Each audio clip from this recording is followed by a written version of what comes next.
जब हम सेहत के बारे में सोचते हैं तो क्या ख्याल आता है? यही ना कि अच्छा खाएं, वर्जिश करें और ज़हनी तौर पर पुरसुकून रहें, यानी जिस्म और दिमाग। लेकिन क्या हो अगर सेहत की इस तस्वीर में एक बहुत ही अहम टुकड़ा गायब हो, एक ऐसी चीज़ जिसे हम में से ज़्यादातर लोग शायद नज़रअंदाज कर रहे हैं। अच्छा, इस बात को समझने के लिए चलें एक कहानी सुनते हैं। ये कहानी है माया की, एक ऐसी खातून की जो सेहत के मामले में सब कुछ ठीक कर रही थी, लेकिन फिर भी उन्हें एक अजीब सी, एक पुरअसरार सी मुश्किल का सामना था। तो हुआ ये कि माया की जिंदगी में एक साथ बहुत कुछ बदल गया। उनकी शादी हुई, फिर वो एक बिल्कुल नए शहर में शिफ्ट हो गईं और ऊपर से एक नई रिमोट जॉब भी शुरू कर दी। मतलब एक के बाद एक बड़ी तब्दीलियां। अब जाहिर है इतनी सारी तब्दीलियों का स्ट्रेस तो होता है। इससे निपटने के लिए माया ने क्या किया? उन्होंने सेहत के जो रिवायती तरीके हम सब जानते हैं, उन पर और भी ज़्यादा ध्यान देना शुरू कर दिया। वो तकरीबन रोज़ाना वर्जिश करतीं, बहुत हेल्दी खाना खातीं और यहाँ तक कि ज़हनी सेहत के लिए बाकायदगी से थेरेपी भी ले रही थीं। और इन सब कोशिशों का नतीजा भी निकला। उनका जिस्म पहले से ज्यादा मजबूत हो गया और उनका जहन भी ज्यादा पुरसुकून और लचकदार हो गया। लेकिन इस सब के बावजूद कुछ तो था जो ठीक नहीं था। एक खलश सी थी। सवाल यह है कि वो क्या चीज थी जिसकी कमी थी। तो अब देखते हैं कि माया की ये जो मुश्किल थी, ये सिर्फ उनकी अपनी नहीं, बल्कि एक बहुत बड़ा, एक आलमी मसला है। और वो जो गायब कड़ी है ना, आइए अब उस पर बात करते हैं। वो गायब कड़ी है समाजी सेहत, यानी सोशल हेल्थ। ये हमारी वेलबींग का वो हिस्सा है जो हमारे रिश्तों से, हमारे ताल्लुकात से और दूसरे लोगों के साथ हमारे कनेक्शन से बनता है। और ये उतनी ही जरूरी है जितनी हमारी जिस्मानी और जहनी सेहत। इसे समझने का एक आसान तरीका है। सोचें, सेहत के 3 सुतून हैं। पहला, जिस्मानी सेहत, जो हमारे जिस्मों का ख्याल रखती है। दूसरा, जहनी सेहत, जो हमारे जहन के लिए है। और तीसरा, यही समाजी सेहत है, जो हमारे रिश्तों के लिए है। ये तीनों मिलकर ही सेहत की तस्वीर मुकम्मल करते हैं। अब यहाँ एक बहुत ही चौंका देने वाली हकीकत सामने आती है। दुनिया भर में 20% यानी हर 5 में से एक बालिग शख्स ये महसूस करता है कि उसके पास कोई ऐसा नहीं जिससे वो मुश्किल में बात कर सके। जरा सोचिए, हर 5 में से एक। और बात यहीं खत्म नहीं होती। आलमी सतह पर हर 4 में से एक शख्स ने बताया है कि वो तन्हा महसूस करता है। ये सिर्फ कोई उदास करने वाली बात नहीं है, ये एक बाकायदा पब्लिक हेल्थ का बहरान बन चुका है। और इसके सेहत पर असरात बहुत संगीन हैं। जब हमारे समाजी राब्ते कमज़ोर होते हैं तो ये हमारे जिस्म में स्ट्रेस बढ़ाता है, हमारे इम्यून सिस्टम को कमज़ोर करता है और इससे फालिज, दिल की बीमारी, यहाँ तक कि ज़ियाबितिस और डिमेंशिया जैसी बीमारियों का खतरा भी बढ़ जाता है। और हाँ, डिप्रेशन और कब्ल वक्त मौत का भी। अच्छा, तो मसला तो काफ़ी बड़ा है, ये तो समझ आ गया। लेकिन अच्छी खबर यह है कि इसका हल भी है। और हल के लिए एक बहुत ही ज़बरदस्त, एक अमली सा फॉर्मूला मौजूद है जिसे कोई भी अपना सकता है। इसे कहते हैं 5-3-1 कनेक्शन प्लान। याद रखने में बहुत आसान है।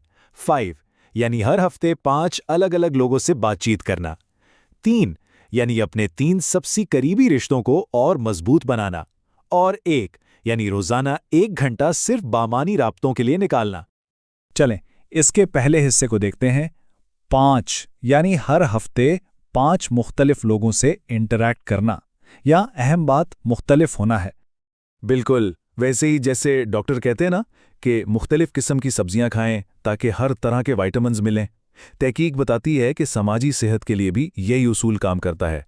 मुख्तलिफ किस्म के लोगों से मिलना जुलना, बात करना हमारी वेलबींग के लिए बहुत ज़्यादा फ़ायदेमंद है।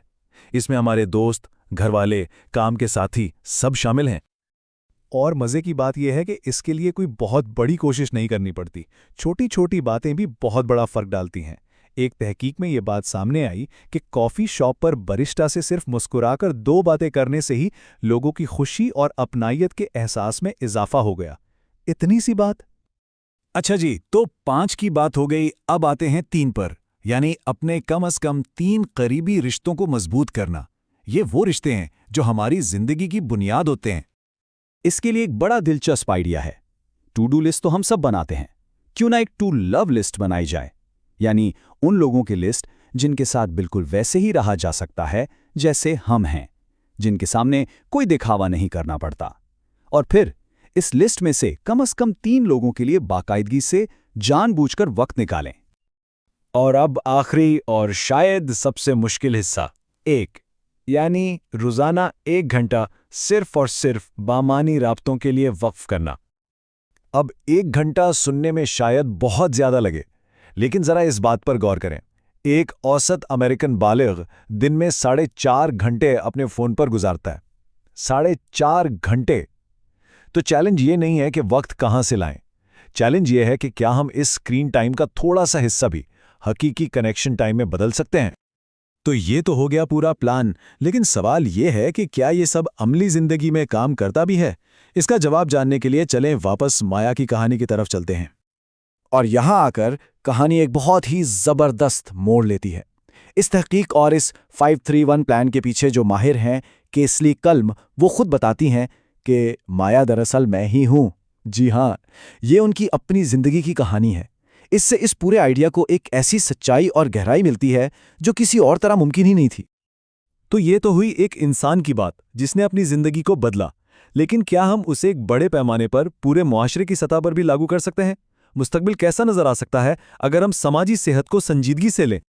जरा तसव्वुर करें एक ऐसा मुस्तकबिल, शायद अगली दहाई में ही, जहां स्कूलों में जिम क्लास की तरह कनेक्शन क्लास भी हो, जहां शहरों को इस तरह बनाया जाए कि लोगों के आपस में मिलने जुलने, बातचीत करने की जगह ज्यादा हों, और जहां समाजी सेहत उतनी ही आम और अहम समझी जाए जितनी आज हम जहनी सेहत को समझते हैं।